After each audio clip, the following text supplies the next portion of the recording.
In 2025, I'm making this video because I want you to understand that learning how to be a plumber or learning the right process is a big learning session. That's all it is. You're learning about yourself and you're going to learn about the job.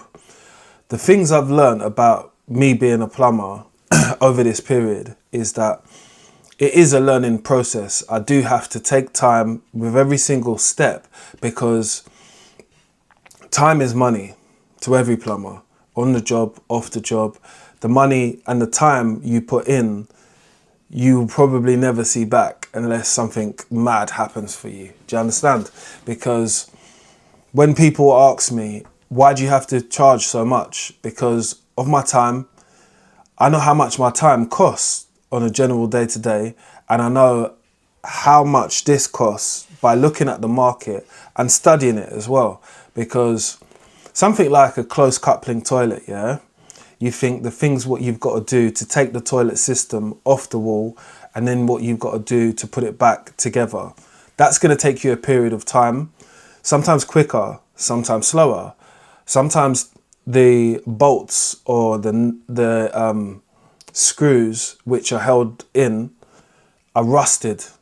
Either of those could be rusted. So replacing those are going to add on extra time. You're only going to know, obviously, when you look at the job. When you look at every job, they're not the same. And I can say that through and through when it comes to jobs, because particular something like, we take that particular subject, which is close coupling toilets. I've replaced like 3 of these like within a week, I would say. And they've all took me different amounts of time. Not because I'm more energetic or slow at a certain point, is because they were all different, right? One of them, the customer supplied all of the fittings and stuff. So there was obviously something which I needed to change, which was the donut which sat around. But again, the specific donut which they had, they didn't know until the toilet was off the wall. And it wasn't the same one as everyone else. It was just some other one. That was actually one of the first ones of those I've seen before. But there are so many, you know, and I'm aware of that. So I bring the generic one, obviously, innit? And if the generic one doesn't fit, I'm going to try and leave the other one, what you've got on there. Do you get it? I'm not going to make life harder for myself. So that's how I moved with that one. The next one, what I had, a customer was able to turn off the water for me. So it made the job a little bit more quicker, but it was also at a late evening time. So that was like an emergency. And another one on top of that, the customer asked me what parts I was supposed to get. And just like every day, you could be doing loads of different jobs, loads of different things, and you forget just one thing. But what I'm thankful for is this customer watches my videos and stuff, and they was able to find out what the parts were because I actually said it in one video, which what you might need. So that was really helpful. Shout out to that customer. And I had another one after that, so we're going on to 4 now. So the one I had, which was in my own property, which I filmed as well. Again, I knew the stuff I needed for it. The inlet valves didn't come the same day as I ordered them. So I was a little bit mindful of that, but I did make sure I ordered 3 of them and I haven't got any left now. So I need to get some more. So stocking up on the things which I need is definitely going to make my workflow a lot better. And you're only going to know this when it comes to looking at the frequency of types of jobs which you do. So I done one of those jobs, ended up doing 3 more of those jobs. Again, I show things what I do on social media as well. So it kind of maybe hits better that week because someone's seen that video and they've said, oh, I've got one of those as well. Could you come and attend and do that the same thing for me? Because I'm quite sure that's what I need. And that's what I've had most of those customers say. Had some good really reviews from there as well. But the other things which I've learned about being a plumber is, like I said to you, taking the time and possibly reading instructions, because instructions make installations a lot quicker. Again, if you know the process is what you go through, which most of us do, because again, it's generic things, but how to install something correctly, what the manufacturers say, is going to make the process go a lot quicker, because it's step by step, innit? They've already worked it out for you.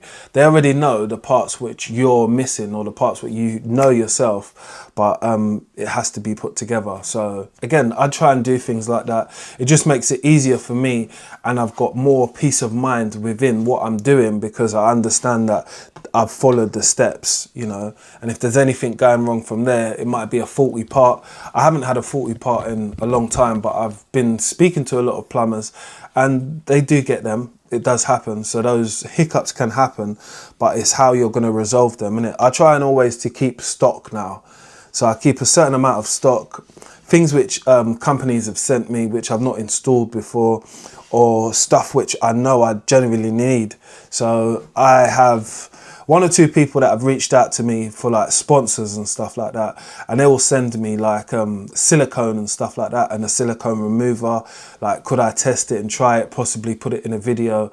And sometimes I haven't put them in a video. It's not because I don't want to be associated with the brand or nothing. It's just because I haven't had time to make the video. I might practice with it before I actually put it out on my channel. So those are things which I have done, which I've learned over the time, has definitely saved me. So going to trade shows and getting those free siphons and stuff like that, those will help you, you know, because again, it's a bit of stock which you do need, because as a plumber you will be fitting siphons. It's quite a regular thing to fit. So having stock is definitely a big thing, but the learning is like, it's always ongoing. I might sit at my PC and learn about a different way how people have installed wet rooms and stuff like that, and get some ideas, but also get some like knowledge from my side of view. So if somebody asks me something, this is how it should work, and it shouldn't work like this. Maybe if you had it installed like this way, this might be a problem. And those are things which I can pick up from content, but also pick up from other people, man. This whole learning from everybody online, everyone's got a different way of doing stuff. A lot of people have the same way of doing stuff, which is the right way, but we need to see it more, so we can implicate it more in our everyday run-ins, you know. Like another thing which I've picked up online, which is loads of different contractors talking about ways how they can secure their business within not getting bumped within this industry, because the trades have a lot of money flying about in it. So it's high risk of you getting bumped or knocked, whatever you want to call it. It's happened to me. I don't like to specifically talk about it because it's like bad vibes, but to be honest with you, it will teach you a lesson. It will teach you a lesson about trust, and thinking that obviously business can't always be done just on a handshake. We have to have some type of agreements, and people have to sign to them. And that way it's more of something which people think, okay, if I don't pay this person, this is actually going to come up. And those are the things which most self-employed, or let's call them small businesses, worry about, because cash flow is prominent to your company, innit? If you don't have a good level of cash flow, you can't do work. Oftenly, I've paid out for stuff out of my own pocket, then waited for customers to pay me back. It's not always how I want to operate, and it's not how I tend to operate in the future, because that's not really sustainable for myself, innit? Because again, I'm always using my own money and waiting for it to come back from someone, which I don't really want to do in the future. I don't think that's a good way to operate with business, which is operating off your own bank account. You know, it's not fair to yourself as well.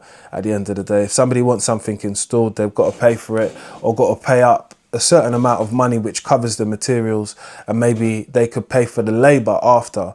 That's more of a fair deal when I look at it, when it comes to something like that. So that's something which I've definitely learned over the period of time. And investing within yourself, yeah, it's not just investing within having a better camera, better tools. It does evolve around courses.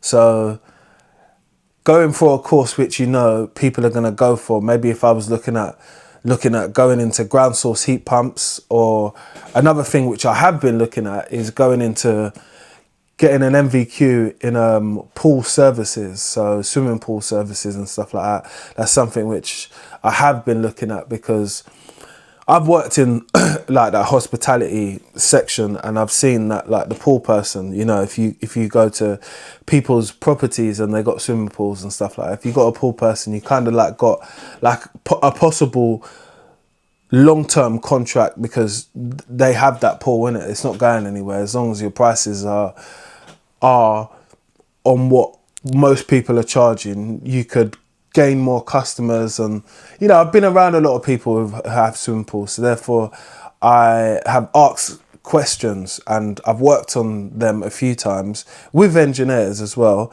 So it's something which I'm kind of like interested in, apart from plumbing as well. So it's something which you might see more of me doing, because it's something what I've been thinking about for a while, to add on as like some services, but I do want to get the qualifications first. So finding myself in that right place is something which I'm leading to. So that's something which I would always say for people to look out for, which is the development and the investment within yourself, innit? Because sometimes we only think about it on a minute level, but we need to think about it on a bigger level, to where it's going to be something was tangible and something what we could possibly charge people for one day. Because I'm a business at the end of the day, and thinking more like a business, you got to think less like a sole trader, as in like, oh, okay, a business is going to charge you £500, but I'll do this job for £250. I need the 500. If fair ways, let's just do it for 4. I know it might sound like a little bit more, but there's always overheads, there's costs, there's insurance, there's materials, and there's labour. So all of these things start to add up. But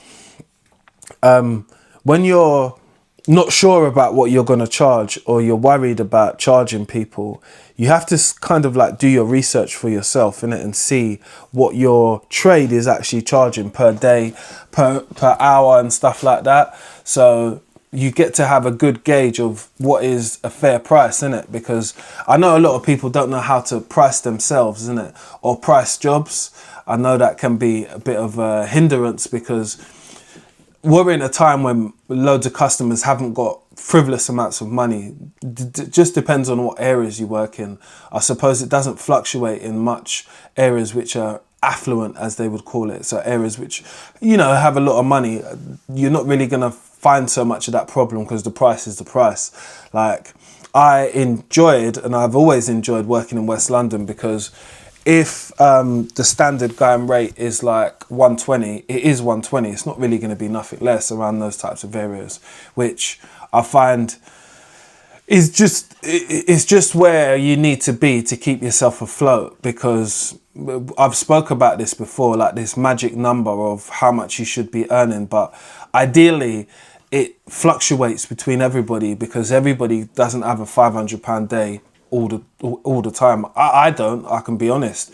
In my 20 years, I don't really have a £500 day every single day, like, to keep me going. But I've had it for a few times, and I've had a little bit over that as well, just for the same day. But it's the level of work what you got to put in. You got to understand, people they want to see you sweat for that type of money. Keith, sweat.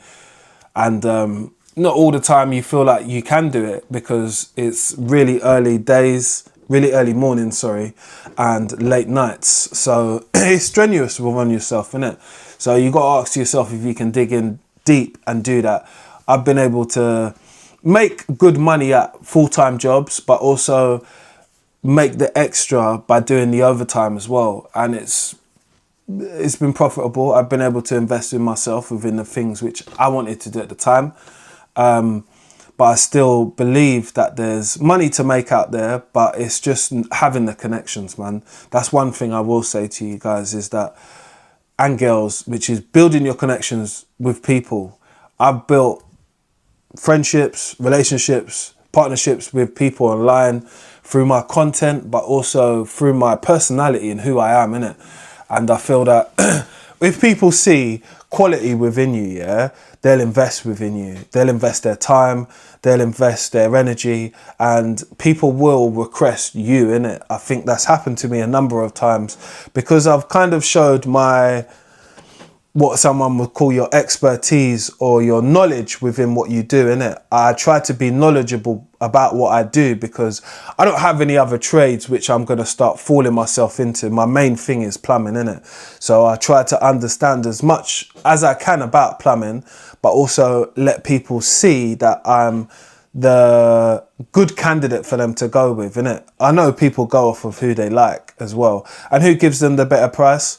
I don't know. I try to be competitive because I try to research on what the prices are out there, innit? These are the things which you kind of need to know before, because it's either going to hold you back or push you forward. You having your prices as competitive as you can out there, innit? And obviously people go off of your like reviews online. So building your business page, yeah, on Google is necessary. Getting current up-to-date reviews from customers.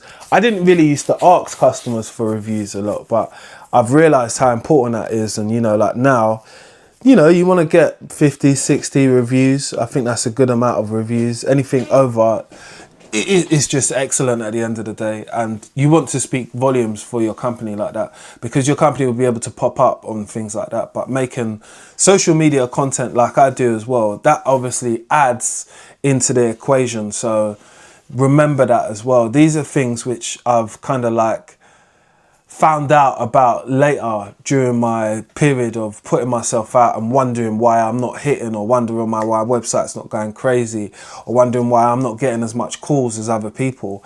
Again, you've got to be in different pockets, innit?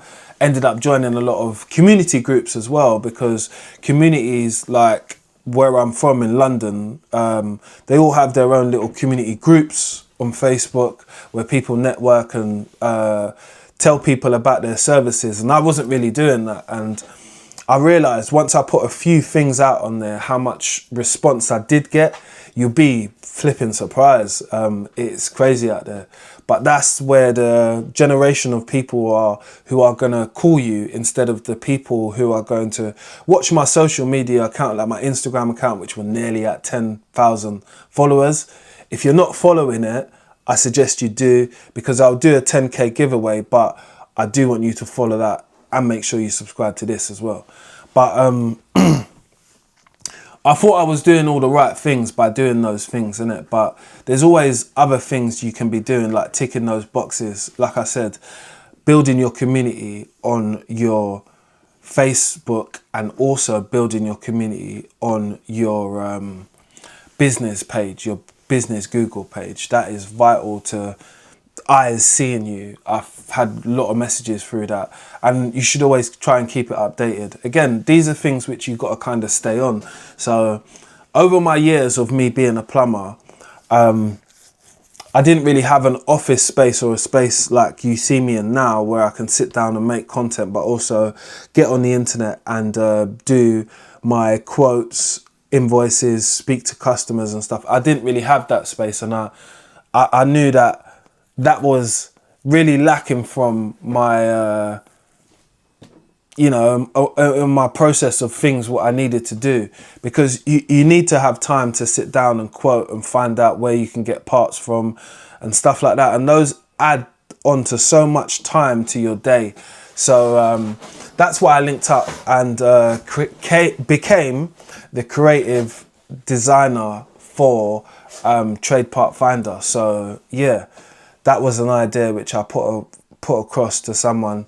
And Trade Part Finder, if you've ever seen them before, they find you parts as a plumber, as a boiler service engineer, as a gas engineer. You need parts for boilers. They're the people to go to, because they can find it for you, locate it for the cheapest price, and get it to you shipped out same day, if not the next day. So it's just something which I saw which was missing in the market. So I like to be someone who just connects the dots, or like makes some stuff happen. And again, I don't have to talk about it straight away, because all businesses are still building. I'm still trying to build a lot of the platforms which I'm on and connect with more people in it, like yourself. So if you did find this video helpful in any type of way, like within things like you needed to know as like a business person or running a business in construction, these are the things which I've learned, and hopefully they help you on your next part of your journey. But make sure you check in, make sure you like, and make sure you subscribe. And it's Mr. London Plumber. I'll see you on the next upload. Have a great day, yeah?